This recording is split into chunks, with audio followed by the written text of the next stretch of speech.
الحمد لله رب العالمين وبه نستعين وأشهد أن لا إله إلا الله وحده لا شريك له وأشهد أن محمدا عبده ورسوله خاتم النبيين صلى الله عليه وعلى آله وصحبه أجمعين أما بعد قال الله تبارك وتعالى وقضى ربك ألا تعبدوا إلا إياه. یہ ہماری آج کی آخری مجلس ہے انشاءاللہ. انشاءاللہ سے آپ لوگ یہ نہ سمجھے کہ میں شک کر رہا ہوں، اور کتنے خوش ہو رہے ہیں دیکھیے لوگ. آج اتنی توحید آپ سنے ہیں، شاید گھر پہ جانے کے بعد میں نیند میں بھی توحید ہی بولیں گے. اور واقعی اس دور میں جو فتن فساد کا دور ہے اور ارتداد کا دور ہے، اس میں توحید کی اہمیت جاننا یہ بھی ایک بہت ہی بڑی نعمت ہے. بعض اوقات بہت ساری چیزیں ہم یوں ہی مانتے چلے جاتے ہیں، لیکن اس کی فضیلت ہم کو معلوم نہیں ہوتی کہ کتنی بڑی چیز ہمارے پاس ہے. تو فضیلت معلوم ہونے سے اس چیز کی قدر و قیمت ہم کو معلوم ہوتی ہے، اس کو سنبھالنے کا احساس پیدا ہوتا ہے. دین بہت بڑی نعمت ہے، ہماری جائیداد سے بڑھ کے ہے. اس دین کی حفاظت کرنا خاص کر کے اس پرفتن دور میں ایک بہت بڑا مجاہدہ بھی ہے، اور اس کے سوا کوئی اور راستہ نہیں ہے. ہمارے لیے ضروری ہے کہ ہم اس دین کی حفاظت کریں، اور علم کے بغیر یہ نہیں ہو سکتا ہے. فتنوں میں علم کے بغیر، تقوی کے بغیر بچنا ممکن نہیں ہے. اب اس مجلس میں ہم مزید باتیں جو توحید کے باب میں آئی ہیں اس کو سمجھنے کی کوشش کریں گے. میں یہ جانتا ہوں کہ بولنا اتنا مشکل نہیں ہے جتنا سننا، کیونکہ ایک ساتھ ایک جگہ بیٹھے رہ کر انسان دن بھر کسی کی سنتا رہے ایک بہت مشکل کام ہے، یہ مجاہدے کا کام ہے، خاص کر کے اس دور میں. لیکن الحمدللہ اللہ تعالیٰ آپ لوگوں کو جزائے خیر دے اور بیٹھنے کو قبول کرے، ہم سب کے بیٹھنے کو قبول کریں کہ صبح سے آپ لوگ بیٹھے ہیں اور ساری تکلیف کے باوجود آپ مسلسل کم جگہ میں اپنے آپ کو سمیٹ کے بیٹھے ہیں. تو یہ بہت بڑا مجاہدہ ہے، اس دور کے اعتبار سے تو بہت بڑا مجاہدہ ہے. تو اللہ تعالی ہماری اس جو بھی مجاہدہ ہم کر رہے ہیں اس کو قبول کریں، اور آخرت میں ہمارے لیے ایک نمایاں نیکی بنا کر ہمارے لیے نجات کا ذریعہ اس کو بنائے. کچھ نیکیاں بہت بڑی ہوتی ہیں تو یادگار نیکیاں ہوتی ہیں.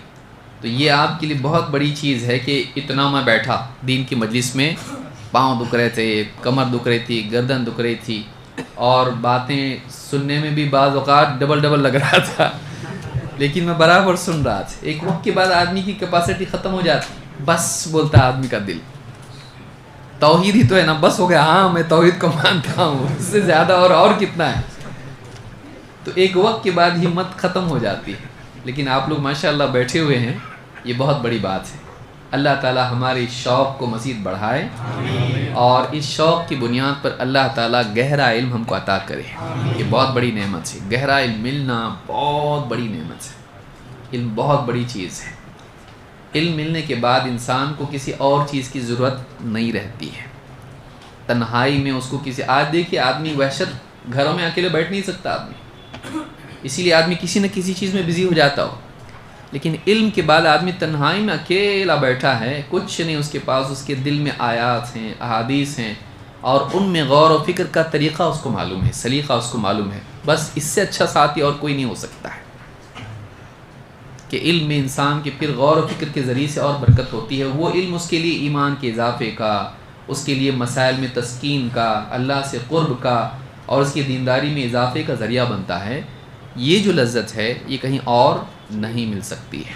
الا بذکر اللہ تطمئن القلوب، خبردار اللہ کی یاد سے دلوں کو اطمینان نصیب ہوتا ہے. دنیا کی ساری زیب و زینت، نعمت، لذت سب کچھ ایک جگہ، لیکن ایمان کی، اللہ سے تعلق کی لذت ایک جگہ. دونوں میں کوئی جوڑ ہو سکتا نہیں. تو آج ہم اس آخری مجلس میں کچھ اور باتیں دیکھیں گے. مسئلہ نمبر 31 سے 31 21 میں تو گھبرا جائیں گے, ابھی اور بہت باقی ہے. 31 ہاں پکڑو ان کو, رات تک بیٹھیں گے بول رہے ہو. ہاں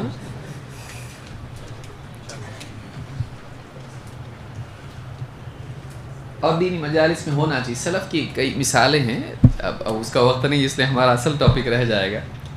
وہ رات میں بیٹھتے تھے, صبح فجر کی اذان پہ اٹھتے تھے. صحابہ کا معاملہ ایسا ہے کہ بعض اوقات رات میں بیٹھے تو اتنا گفتگو چلتی رہتی تھی یہاں تک کہ فجر کی اذان ہو جاتی تھی. بعض اوقات ایسا بھی ہوتا تھا.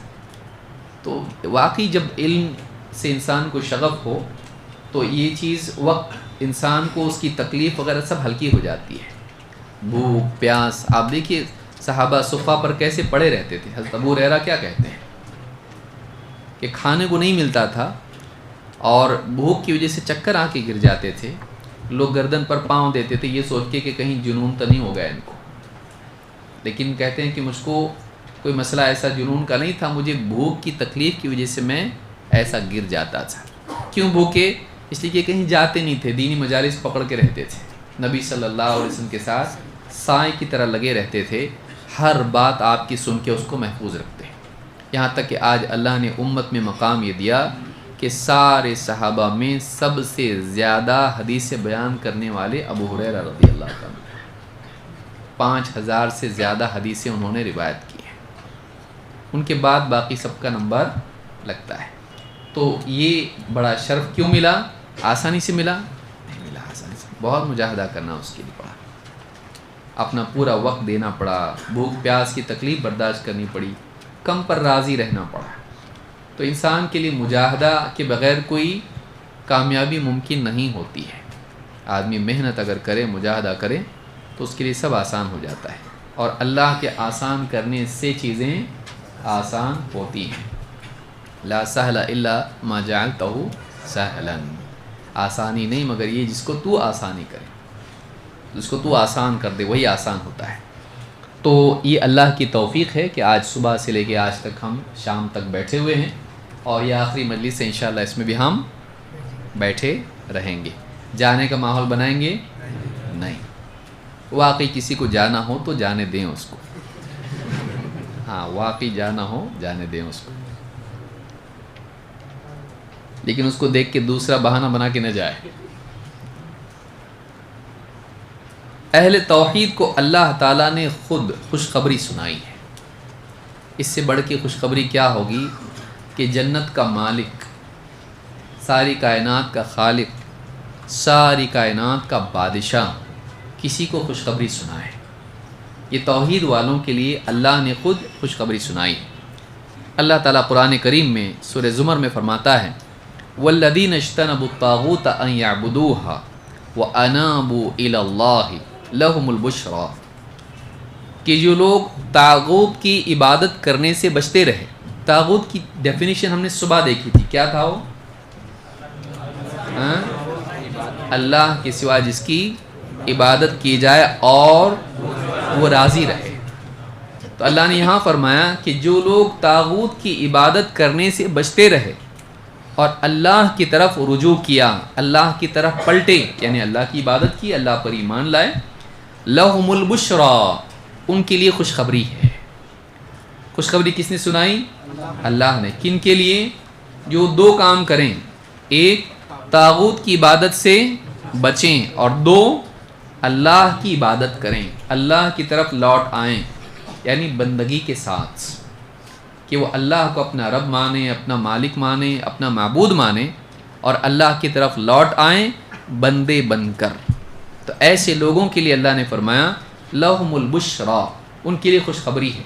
جس کو اللہ تعالیٰ خوشخبری سنائیں اس کو کتنا کچھ ملے گا آپ سمجھ سکتے ہیں کہ اللہ کے پاس سارے خزانے ہیں اور اللہ کے پاس کمی نہیں ہے, اور اللہ کی عطا کو کوئی روک سکتا ہے نہیں. جس کو اللہ خوشخبری سنا دے وہ برباد ہو سکتا ہے, وہ ناکام ہو سکتا ہے, نہیں ہو سکتا ہے. تو اللہ تعالیٰ نے خود ان لوگوں کو خوشخبری سنائی جو توحید کا اہتمام کریں، شرک سے بچیں، اللہ والے بنیں.